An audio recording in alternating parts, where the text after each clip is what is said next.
balik lagi di buku kehidupan halaman ketiga. Kali ini kita akan bicara soal insecure. Nah, ini tuh lagi banyak banget dibahas dan orang tuh lagi sering banget gunain kata-kata insecure. Aku insecure nih, mau ngapa-ngapain tuh insecure gitu ya, jadi bahan candaan. Nah, sebenarnya apa sih insecure itu? Nah, kita mulai dari pengertiannya dulu ya. Jadi insecure itu kan bahasa Inggris sebetulnya. Nah, kira-kira artinya tuh merasa nggak aman gitu ya. Jadi insecure itu adalah keadaan mental di mana kita tuh merasa terancam, merasa nggak nyaman, nggak aman, takut, nggak percaya diri, dan bahkan benci loh pada orang, pada diri sendiri, pada orang lain ataupun pada lingkungan sekitar gitu. Sementara kalau kita merasa secure, itu berarti kondisi mental kita berada dalam posisi yang positif, percaya diri, bebas dari rasa takut, dan bisa mengekspresikan apa yang kita pikirkan atau yang kita rasakan gitu. Jadi kalau sampai pada tahap hanya percaya diri tapi merasa nggak bebas untuk mengeluarkan, mengekspresikan apa yang kita rasakan, kita pikirkan, itu belum secure banget gitu.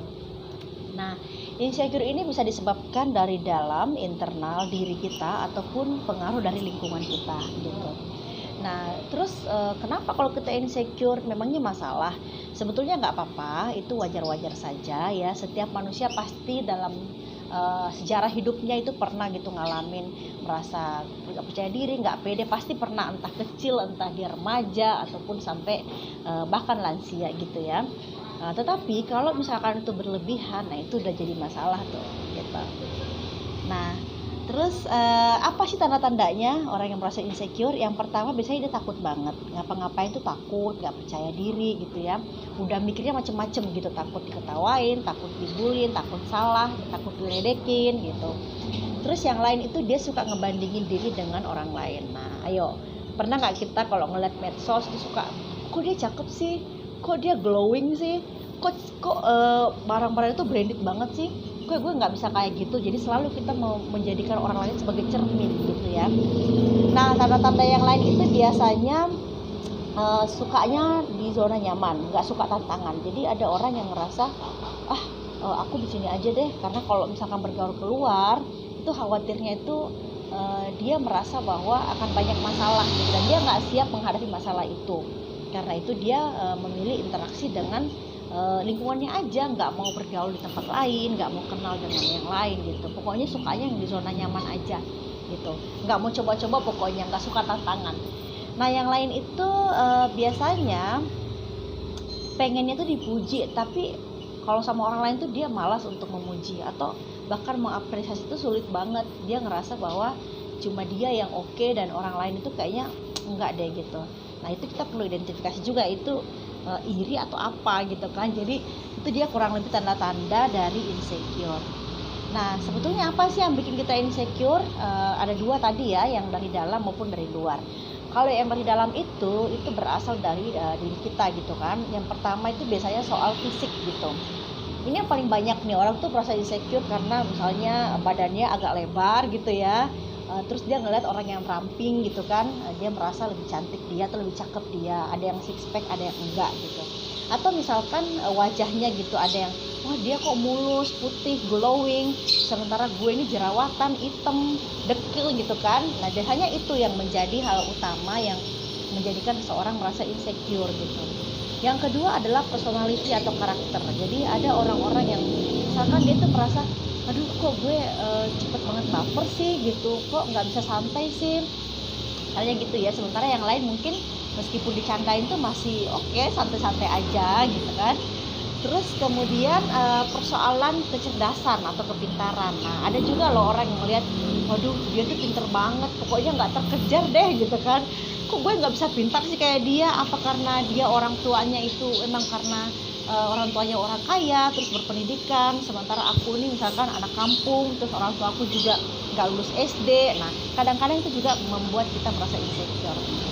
Yang keempat adalah biasanya barang-barang yang kita pakai, apakah bermerek, sesuai dengan tren nggak nih, branded nggak gitu kan, atau enggak gitu.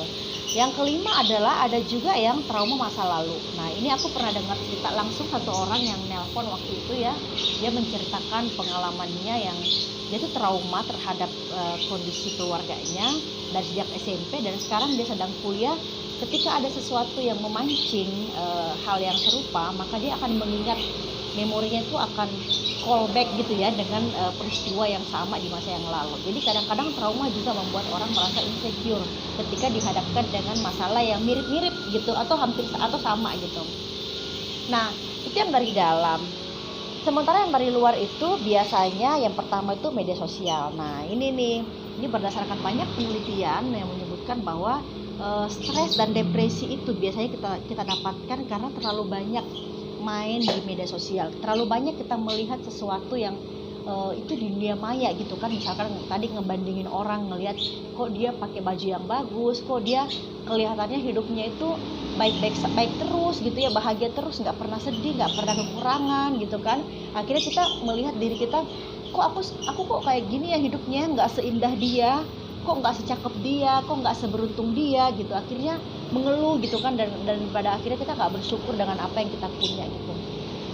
Padahal mungkin apa yang kita saksikan di media sosial belum tentu loh itu yang sebenarnya di kehidupan nyata. Namanya juga dunia maya, bukan dunia fakta kan gitu.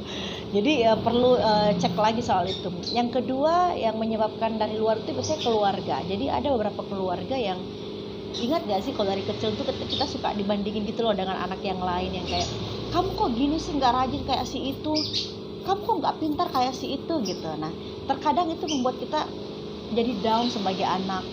Kok dia gitu sih, malah bukannya memberikan semangat kepada anaknya, malah ngebelain anak-anak orang lain gitu kan. Nah, itu juga salah satu faktor yang membuat kita merasa insecure dalam keluarga sendiri.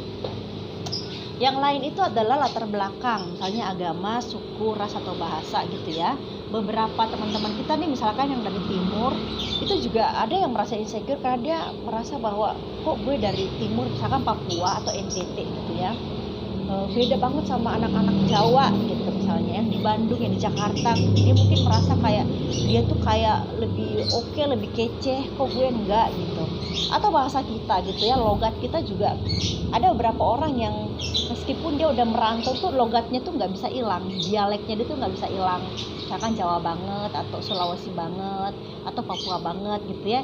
Itu kadang-kadang kan menjadi, beberapa orang tuh menjadikan itu sebagai bahan candaan, bahkan ledekan gitu ya. Jadi merasa insecure akhirnya, kayak aduh kok nggak bisa hilang sih logat ini gitu.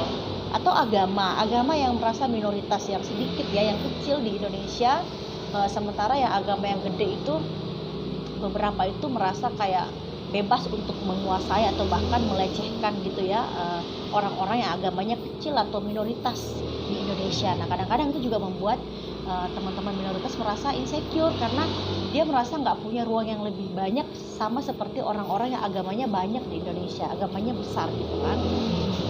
Nah, yang keempat adalah faktor dari luar itu lingkungan sepermainan. Nah, ini juga perlu banget nih, kadang-kadang tempat main kita tuh entah di, misalkan di OSIS atau di ekstrakurikuler gitu ya, atau di tempat dance, tempat kursus di sekolah gitu. Itu membuat kita juga merasa insecure gitu ya, karena mungkin berbeda dengan cara kita, terus tadi soal tren gitu ya, mungkin kita nggak bisa ngikutin tren yang ada, akhirnya menjadi bahan ledekan atau bahkan bullying gitu. Nah, yang lain adalah kondisi ekonomi. Kadang-kadang juga kita ngeliat orang, wah dia kok beruntung banget ya, punya orang tua yang kaya, terus mobilnya 2, kok gue sepeda aja nggak ada, bahkan rumah aja gubuk banget gitu. Nah, itu keadaan ekonomi yang kadang-kadang membuat kita merasa kecil, merasa insecure gitu. Yang lain adalah tingkat pendidikan. Nah, ini juga orang-orang yang mungkin teman-teman kita udah sekolah sampai kuliah, bahkan kuliah di luar negeri, sementara kita misalkan cuma bisa sampai SMP, sampai SMA, atau kuliah tapi cuma dalam negeri atau kampus swasta pula gitu kan. Itu juga kita kadang-kadang ngerasa, wah aku kok nggak seberuntung dia ya gitu. Jadi tingkat pendidikannya kita merasa dia lebih tinggi dibanding kita gitu. Faktor yang lain itu bencana alam. Nah, misalkan kayak COVID ini kan sebetulnya bagian dari wabah bencana ya gitu. Nah, itu juga tentu saja membuat kita banyak sekali merasa insecure gitu. Nah, terakhir adalah pengaruh dari luar itu kondisi negara ya, soal sosial politik. Ini gede banget sih, agak serius, tapi intinya adalah ketika negara itu goyang, entah karena ada perang, entah karena situasi politik yang lagi nggak stabil nih, misalkan lagi pemilu atau pilkada, itu mau nggak mau pasti mempengaruhi kita juga gitu loh dalam keseharian kita gitu. Nah itu dia kira-kira yang faktor-faktor yang ngebuat kita tuh merasa insecure tapi dari luar. Nah yang tadi dalam tadi sebetulnya itu hal-hal yang masih bisa kita kontrol gitu, karena itu berasal dari dalam diri kita kan. Misalnya kayak soal fisik, personality, kepintaran, barang kita pakai, trauma masa lalu itu kan masih bisa kita kendalikan gitu. Artinya kalau kita mau, kita bisa mengendalikan itu, paling tidak mengatur itu. Tapi kalau yang dari luar seperti faktor keluarga, latar belakang agama kita, terus kondisi ekonomi kita, bencana alam, kondisi negara, itu hal-hal di luar dari kemampuan kita gitu. Jadi itu agak sulit kita kontrol. Karena itu kita baiknya fokus aja kepada hal yang bisa kita kontrol, yaitu yang dari dalam gitu ya.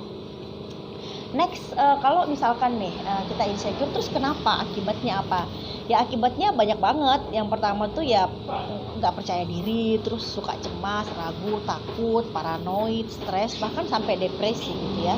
Bahkan ujung-ujungnya ada yang bunuh diri loh gitu ya. Jadi berdasarkan data WHO itu paling tidak dalam setahun tuh ada sekitar 406 ribuan orang per tahun itu melakukan bunuh diri gitu. Itu karena depresi, karena stres gitu ya, karena banyak soal tentunya, tapi insecure pasti masuk dalamnya gitu. Jadi sampai sejauh itu akibatnya. Kalau misalkan secara itu mental ya, secara mental. Kalau secara fisik itu biasanya kita cepet capek. Pernah gak ngerasa kalau lagi pikiran penat terus mikirin karena insecure, akhirnya membuat kita merasa capek, pegel-pegel gitu kan, pokoknya sakit itu macam-macam, sakit perut lah, kepala lah, pusing kepala gitu, banyak banget gitu komplikasi pokoknya kalau udah sampai di titik yang udah gawat gitu ya. Tapi sebetulnya dampak yang paling jauh nih teman-teman, ini yang paling perlu kita hindarin. Kalau udah dari insecure tadi prosesnya, terus kemudian sampai di tingkat yang sangat darurat, maka bisa jadi akibatnya itu banyak banget dampaknya, dampak luasnya ya. Yang pertama udah pasti kita nggak produktif gitu, karena mikirin terus gitu, selalu mengeluh, akhirnya tenaga kita, energi kita, pikiran kita tuh habis di ngeluh itu. Kita nggak pakai untuk hal-hal yang sebetulnya bisa buat sesuatu, bisa membuat, bisa menyegarkan ide-ide kita, bikin gerakan-gerakan tertentu gitu kan. Bisa misalkan melatih keterampilan baru, tapi nggak bisa karena udah nggak produktif karena kita udah fokus pada hal-hal yang lain gitu, pada yang buat kita secure, mengeluh, merasa bahwa nggak mungkin gue bisa kayak gitu. Jadinya kita nggak mengembangkan potensi yang kita punya gitu kan. Yang kedua adalah bisa jadi kita melakukan hal yang sama loh kepada orang atau balas dendam, ya enggak ya. Jadi itu kayak multiple effect gitu. Jadi kalau kita mengalami, kadang-kadang ketika ada kesempatan melakukan hal yang sama, bisa jadi kita melakukan hal yang sama kepada orang lain. Misalkan bullying gitu ya, biasanya pelaku bullying itu punya sejarah sebelumnya, di mana mereka juga mengalami hal yang sama gitu, dibully, akhirnya balas dendam kepada orang lain gitu. Nah yang lain adalah kita bisa nyari pelarian kesenangan ke tempat lain, misalkan ya narkoba, terus mungkin free sex gitu ya, bahkan terorisme. Nah ini yang paling gawat. Kok bisa? Iya bener banget. Jadi ini ada pengamen yang lewat ya. Nah jadi berdasarkan data dari Badan Nasional Penanggulangan Terorisme (BNPT) itu bilang bahwa ternyata tingkat pendidikan yang paling banyak yang paling banyak bergabung dalam gerakan terorisme itu adalah justru anak yang setingkat SMA atau bahkan universitas gitu. Jadi mereka yang paling rentan untuk diajak bergabung dalam gerakan radikal atau terorisme ini kayak gitu. Nah yang lain adalah dampaknya sebetulnya ya melakukan kriminalitas, karena kadang-kadang kan kalau kita udah pengen banget memiliki sesuatu yang kita ingini tapi kita nggak punya uang misalkan, ya bisa jadi kita mencuri atau mengambil hal-hal yang lain gitu kan.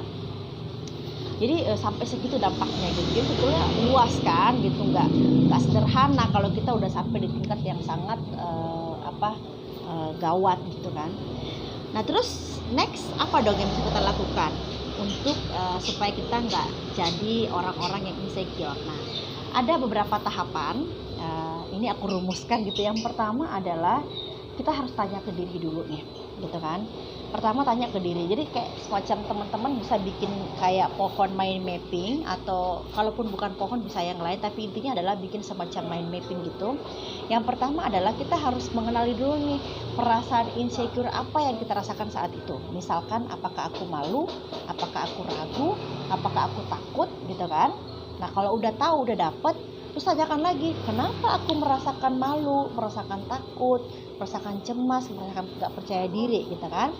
Nah yang ketiga, tanya lagi, kira-kira ini penyebabnya dari dalam atau dari luar nih. Misalkan kalau dari dalam tadi kan kita udah lihat soal fisik.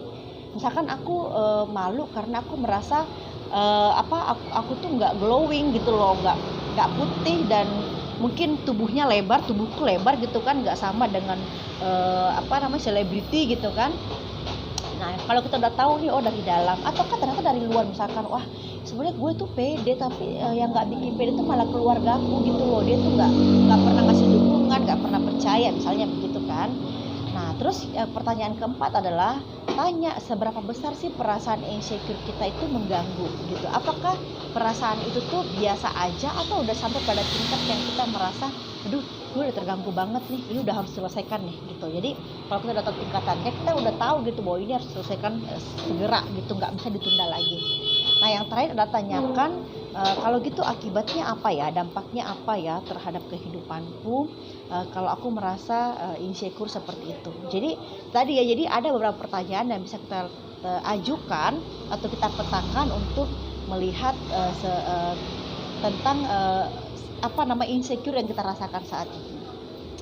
Nah tahap yang kedua adalah kalau kita udah tahu nih tahapannya kan, perasaannya apa, terus gimana caranya, apakah dari dalam atau dari luar gitu kan. Nah sekarang kita melangkah ke proses kedua adalah cari solusinya gitu kan, karena udah tahu penyebabnya apa, akarnya apa, sekarang kita cari solusinya gitu. Nah dalam mencari solusi pun itu ada tahapan pertama itu kita bisa mulai dengan bagaimana cara mengatasinya gitu kan. Kita bisa menemukan beberapa metode yang menurut kita tuh bisa kita lakukan dan bisa membantu gitu. Yang kedua adalah kalau gitu kita harus mulai dari mana nih, menyelesaikan masalah itu dari mana dulu gitu. Itu juga kita harus ketahui gitu. Apakah dari dalam diri sendiri dulu, ataukah kita harus menyampaikan sesuatu kepada orang lain kalau itu misalkan akibatnya dari luar gitu kan. Nah yang ketiga kita juga harus tanyakan, kira-kira itu kita bisa nyelesain masalah ini sendiri aja atau kita butuh orang lain untuk ngebantu kita ngelihat masalahnya di mana sih gitu kan. Karena kadang-kadang kan kita tuh ada beberapa hal yang kadang-kadang kita nggak bisa lihat secara sendiri, jadi butuh orang lain untuk ngingetin bahwa oh kamu ternyata kurang di sini, atau kamu tuh punya potensi di sini gitu. Jadi disitulah butuhnya kadang-kadang mentor gitu ya, atau mungkin pada tataran tertentu mungkin psikolog gitu kan. Tapi kalau nggak sampai gitu mungkin keluarga, teman atau pasangan tuh udah cukup lah untuk kita ajak ngobrol gitu kan. Nah itu tahapan kedua. Tahapan ketiga adalah ya kenali diri kita. Nah ini sebetulnya yang paling penting ya, karena sebetulnya kalau menurutku kita tuh merasa insecure karena kita belum kenal banget dengan diri kita. Siapa sih sebenarnya kita, kemampuan kita apa, potensi kita apa. Jadi yang pertama banget kita harus kenali adalah siapa kita gitu kan. Ini pertanyaan yang mendasar, pertanyaan filosofis juga. Sebetulnya aku ini siapa sih, dan untuk apa aku hadir di dunia ini, tujuannya apa diciptakan gitu kan. Lalu kemudian yang kedua, sebenarnya aku tuh pengen jadi apa gitu. Apakah aku pengen jadi, misalkan cita-cita kalian tuh pengen jadi guru atau pengen jadi katakanlah misalnya dokter, peneliti dan sebagainya. Kalau misalkan cita-cita kalian menjadi guru misalkan, mestinya kan nggak perlu heboh banget dengan penampilan, karena biasanya yang ditutup penampilan itu kan profesi seperti model atau selebriti gitu kan. Tapi guru kan itu bukan menjadi sesuatu yang utama gitu. Jadi itu perlu kita ketahui juga nih, karena membantu kita untuk memetakan nggak ada hubungannya gitu hal-hal yang kita rasakan insecure dengan sebetulnya kita pengen kemana, pengen jadi apa gitu kan. Nah pertanyaan yang ketiga adalah sebenarnya kelebihan dan kekurangan yang kita miliki itu apa sih. Nah kita juga bisa petakan nih teman-teman.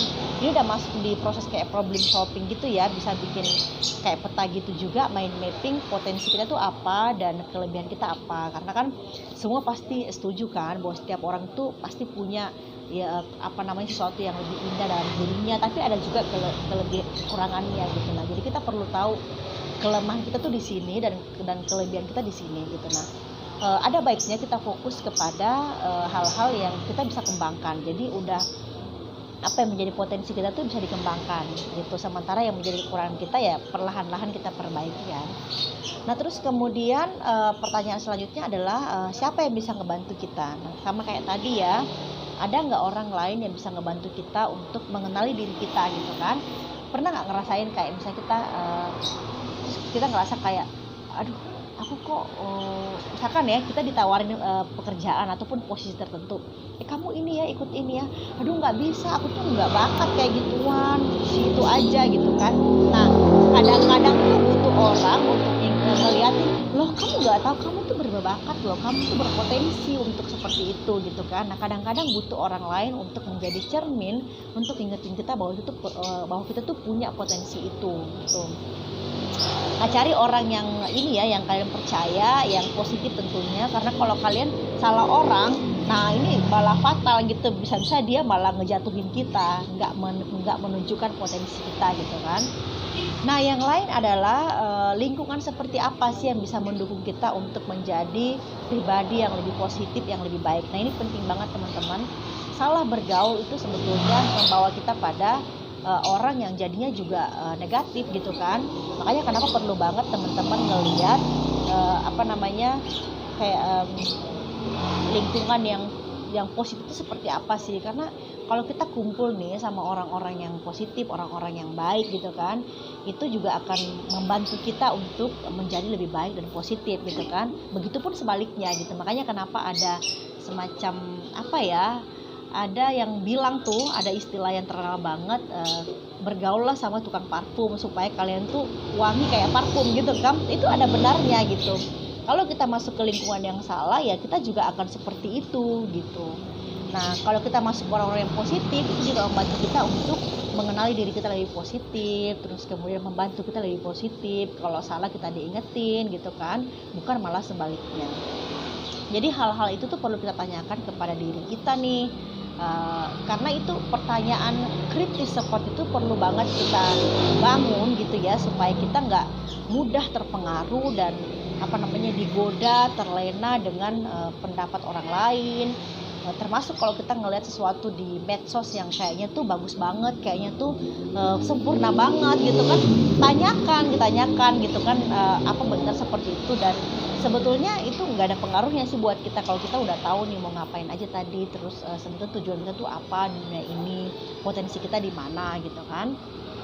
Nah, setelah kita udah dapatkan nih prosesnya, ada 3 tahapan tadi kan, gimana menuju proses dari insecure menuju secure. Nah, yang lain adalah kita perlu memiliki resilient gitu. Resilient itu pertahanan diri gitu kan. Jadi setiap manusia itu sebaiknya punya sesuatu yang bisa menjadi benteng dalam dirinya gitu kan, jadi fondasi yang sehingga sebesar apapun ombak di luar itu kira-kira tuh nggak mudah gitu untuk menghempas kita atau apalagi menenggelamkan kita gitu. Jadi aku pengen ngasih 10 tips yang aku sebut 10B gitu ya, untuk bagaimana kita bisa tetap merasa positif, produktif dan bahagia gitu kan, khususnya di masa yang sulit seperti saat ini. Sebetulnya ini aku ambil dari buku Kapan Selesai, Jurus Bahagia, Produktif dan Hebat di Masa Corona. Bukuku juga ya. Nah, di situ ada 10 tips 10B di mana nih cara sederhana dan mungkin teman-teman udah pernah lakukan untuk bisa bahagia gitu ya di masa pandemi khususnya. Yang pertama itu adalah bersyukur gitu. Ini udah mantra wajib banget, karena bagaimanapun bersyukur itu adalah cara kita untuk mengapresiasi diri kita, menghargai diri kita, dan termasuk menghargai Tuhan sebagai pencipta kita gitu kan. Bersyukur misalkan saat ini kita masih bisa hidup, kita masih sehat dibanding mungkin orang-orang lain yang entah sudah positif corona, entah dia kehilangan pekerjaan gitu ya, entah bahkan keluarganya meninggal karena corona. Jadi bersyukurlah bahwa kita masih bisa lebih baik dibanding mereka yang diberikan ujian gitu ya. Yang kedua, B yang kedua itu adalah berpikir positif. Nah, ini juga penting banget karena kadang-kadang kita perlu menggeser pikiran kita dalam melihat sesuatu gitu kan. kita seringnya tuh ngelihat sesuatu yang negatif aja gitu. Kita nggak bisa menemukan celah bahwa sebetulnya dalam hal-hal yang negatif kita lihat atau orang lihat, bisa jadi ada hal-hal positif yang bisa kita ambil gitu kan. Jadi termasuk pandemi ini tuh banyak banget hikmah positifnya sebetulnya.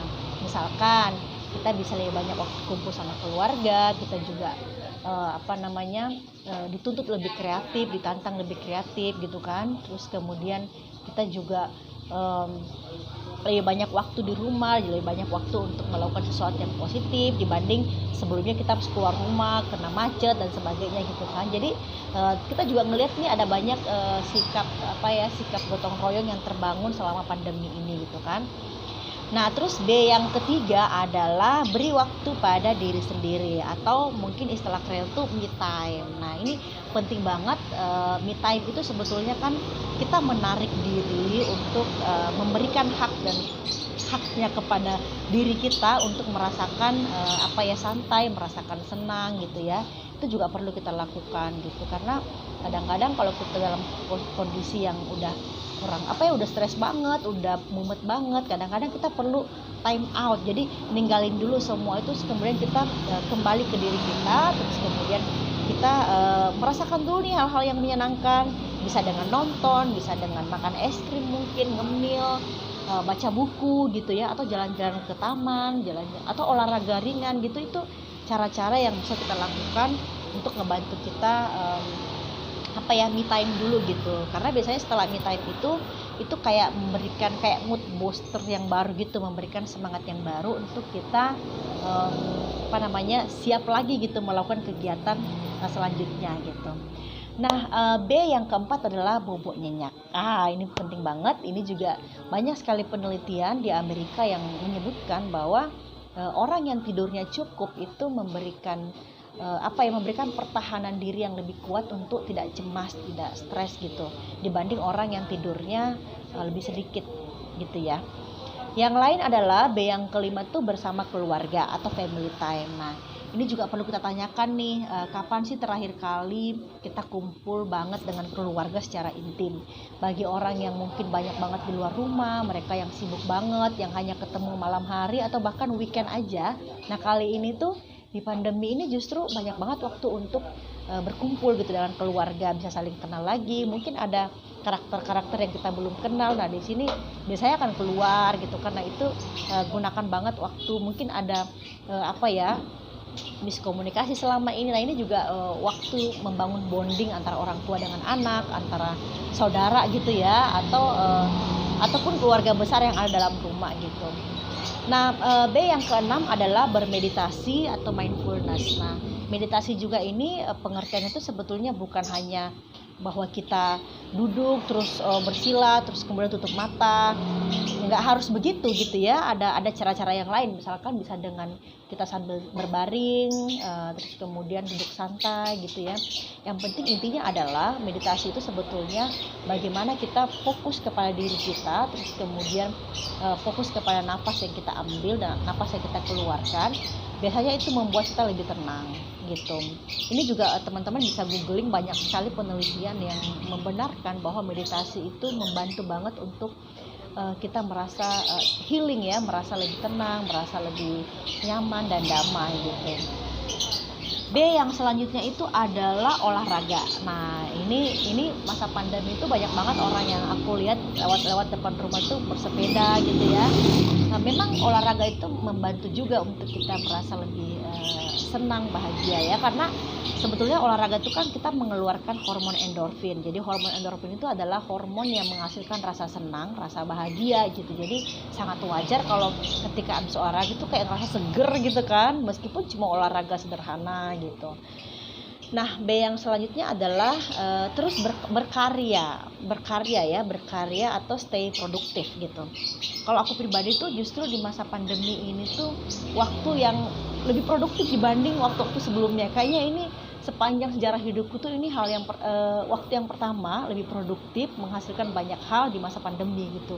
Sebelumnya nggak seproduktif ini, karena sekarang tuh waktu itu banyak banget, terus kemudian aku bisa atur waktu sendiri, nggak harus keluar. Oh, dulu kan mau meeting harus ke Jakarta Pusat gitu kan, udah macet, naik Kopaja, naik kereta, aduh udah capek gitu kan. Nah di sini tuh bisa ngatur waktu banget gitu. Bukan hanya pekerjaan profesional ya, tapi pekerjaan rumah, pekerjaan ada banyak pekerjaan-pekerjaan yang bisa diatur gitu dengan baik dan lebih produktif gitu di masa pandemi ini. Nah, yang selanjutnya itu adalah berhubungan dengan dunia luar. Jadi stay connected. Oke, physical distancing yes, tapi lost connecting no. Jangan sampai kita putus hubungannya dengan dunia luar. Jadi usahakan kita selalu membangun hubungan dengan keluarga, mungkin keluarga jauh, apalagi kalau kita misalkan perantau gitu ya, atau dengan teman-teman kita, dengan peer group kita. Mungkin kalian bisa saling teleponan, saling video gitu ya. Chatting juga udah oke, saling kirim-kiriman stiker gitu kan, itu udah membantu kita untuk merasa kita nggak sendiri, tapi kita merasa bahwa kita tuh menghadapi persoalan itu secara bersama-sama gitu. Jadi kita merasa lebih baik dan tidak merasa lonely banget gitu dengan situasi ini. Nah, base selanjutnya adalah berempati. Nah, ini juga jadi penelitian juga mengatakan bahwa ternyata melakukan kebajikan itu, termasuk misalkan berempati kepada orang lain, itu juga mampu membuat kita merasa bahagia gitu. Karena sebetulnya gennya manusia itu adalah memberi gitu. Jadi manusia itu gennya memberi. Jadi dari memberi kemudian dia mendapatkan gitu kan.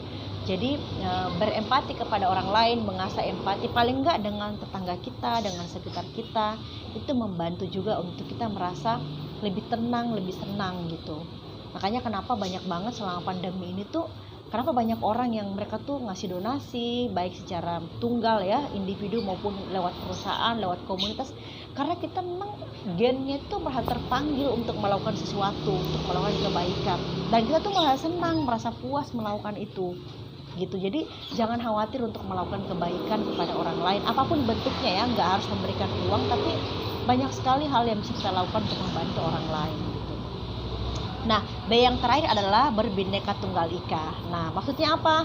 Maksudnya adalah kalau kita terbiasa hidup di lingkungan yang beragam nih, berbeda agamanya, sukunya, rasnya, bahasanya, bentuk tubuhnya, itu akan membantu kita untuk cenderung berpikir lebih terbuka, lebih bertoleransi kepada orang lain gitu. Nah, di masa pandemi ini sangat dibutuhkan banget gitu, untuk kita bisa saling bekerja sama, saling bersatu ya, untuk bareng-bareng melewati masa pandemi ini, supaya ke depan nanti bangsa kita ya lebih maju gitu, lebih baik gitu kan. Kalau SDM-nya itu kitanya tuh juga maju gitu, tapi kalau enggak kan gimana mungkin bangsanya mau maju gitu. Jadi berbineka tunggal ika itu artinya kita siap untuk hidup beragam, kita siap untuk bersatu, dan bareng-bareng nih kita jaga, saling jaga gitu ya, untuk menghadapi corona. Bukan malah sebaliknya, bukan malah kita saling selang pendapat, terus kemudian sampai konflik, sampai pada berujung kekerasan. Apapun alasannya, mau itu politik, mau apapun itu gitu. Jadi 10 tips itu, 10B itu menurutku bisa menjadi resilient buat kita untuk menghadapi situasi apapun, supaya kita merasa insecure dalam situasi apapun, termasuk di masa pandemi ini. Nah, kalian bisa baca lebih jauh tentang itu di buku aku ya, yang judulnya Kapan Selesai. Itu masih beredar di Gramedia ataupun di toko online lainnya. Nah, jadi dengan semua itu menurutku kita akan bisa lebih secure, bahkan auto secure gitu ya, menghadapi apapun ombak yang datang, bagaimanapun situasinya, seberat apapun itu, harusnya kita bisa melewatinya. Karena sebetulnya kebahagiaan itu datangnya dari dalam, bukan dari luar. Jadi kalau kita dari dalam, artinya apapun kondisi yang terjadi di lingkungan kita, di sekitar kita, itu tidak mengendalikan kita. Bahwa dia mempengaruhi sudah pasti dong, ada pengaruh dari luar, tapi kita masih bisa milih nih, kita mau menyikapi itu dengan cara gimana, mau positif atau mau negatif gitu kan, mau terbawa arus atau kita yang bisa mengatur itu gitu. Jadi itu dia beberapa tips yang mungkin kalian bisa coba gimana supaya menjadi auto secure di masa sesulit apapun, termasuk di masa pandemi. Nah, semoga kalian bisa lebih secure ya, lebih positif dan lebih bahagia menjalani masa-masa yang masa-masa pandemi ini gitu. Terima kasih banyak. Itu dulu tuh lembaran ketiganya ya. Nanti kita akan cerita lagi di lembaran selanjutnya. Jangan lupa kasihkan terus buku kehidupan bersama saya.